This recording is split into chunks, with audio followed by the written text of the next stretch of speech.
Hello and welcome to another Bushwhacker review. Today we are going to be taking a look at Jeffrey Earnhardt's iK9 Toyota Supra from 2019. As always, take a quick look at the box. As you can see, it is just a generic Joe Gibbs Racing box. Nothing that exciting. Front of the box just has the Joe Gibbs Racing logo. Down the side, you got a render of the car right there. 2019 iK9, standard finish. Did they even make any special finishes with this car? I don't know. Anyways, on the side, you got Joe Gibbs Racing, standard finish. They made a total of 505 of these things. On the back of the box, you again just have the Joe Gibbs Racing logo. 2019 Action Racing Collectibles, and you of course have your copyright and such on the bottom of the box. Here is the car itself. The first time we are taking a look at this new Supra mold on this channel. Mainly because this is like the second one released, or second or third, but the other ones were just Christopher Bell's primaries, and I really don't care about that car at all. Not a bad paint scheme, but just nothing that really interests me. Jeffrey Earnhardt's raced this a few different times this year. He's also raced the, Mooresville Police Department tribute car that's also getting made. Then he has that other, just kind of different patriotic iK9 car. I'm pretty sure the only way to get that paint scheme is to get the Haley Deegan ARCA car. But obviously, this car kind of took a little different meaning on as soon as everything that happened between Jeffrey and iK9. Which, apparently, Jeffrey cut ties with iK9 and, got out of his contract, so it's Jeffrey's fault? I don't know. I kind of feel bad for iK9 because they get such a bad rap from people. When whatever was going on that one time earlier this year where, they got removed from the Joe Gibbs Racing website and got removed from the hauler and then were put back, a day later. But at that point, everyone's like, oh, they suck. I knew they were a scam. They're just AC Solar number 2. It's like... And then it was it was literally nothing. And I was like, oh... sorry. It's like, they got all shit on for that, and then when Jeffrey cuts his contract, everyone's like, no, he did not cut it, you're lying, he would never do that, I hate you. And it's like, Jesus Christ, this company gets such a bad rap, and they're such a good company. They train police and military dogs. How could you not like a company like that? I don't know, but it's like I said, they get such a bad rap, but they're clearly not a bad company. They're still on the team, Matty Benedetto had them on his car when he screwed up in his final turn at Road America. They've ran on Kyle's car. Kyle's won with them twice this year. They're not a bad company, but whatever. That's enough ranting for one day. It's a very nice paint scheme. It's that black with the blue border on the bottom. Got the kind of faded gray American flag look. Very, very nice paint scheme. Lionel did a pretty solid job on this new Supra body. Back end looks a little bit fat, but the real car is kind of fat, but that just kind of happens with a lot of the Xfinity diecast for some reason, where for some reason the back ends just look really squat and fat. I don't know.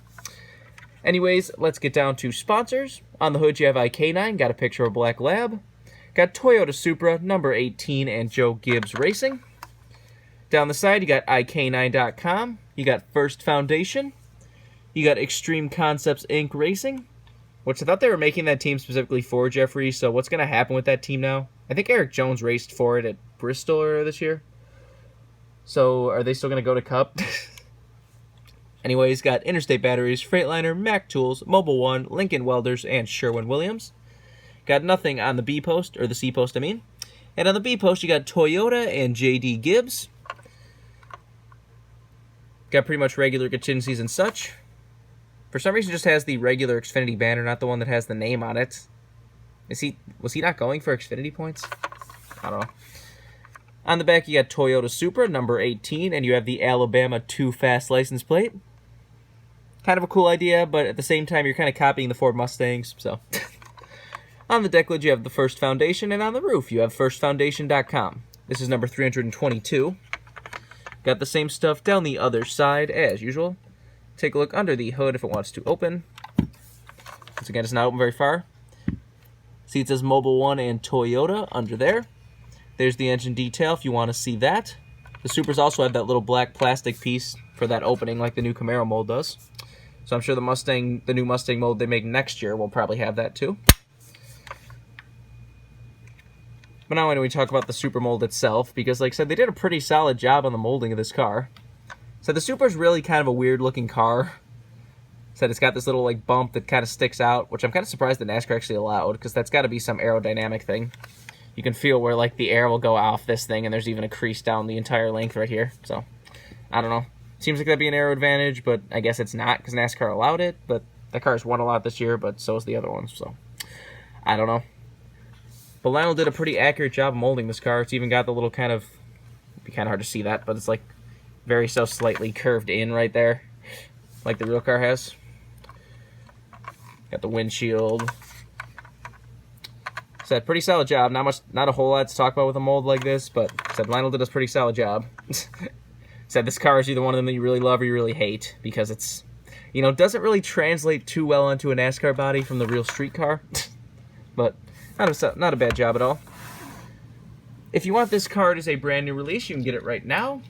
I would not be surprised if this thing got rare. Said a lot of people did want this car, but like I said, after everything that happened, maybe it won't get rare. I don't know. Said if you really want this paint scheme, but you don't want Jeffrey's car, they are making his Kyle Busch's Las Vegas win of this paint scheme.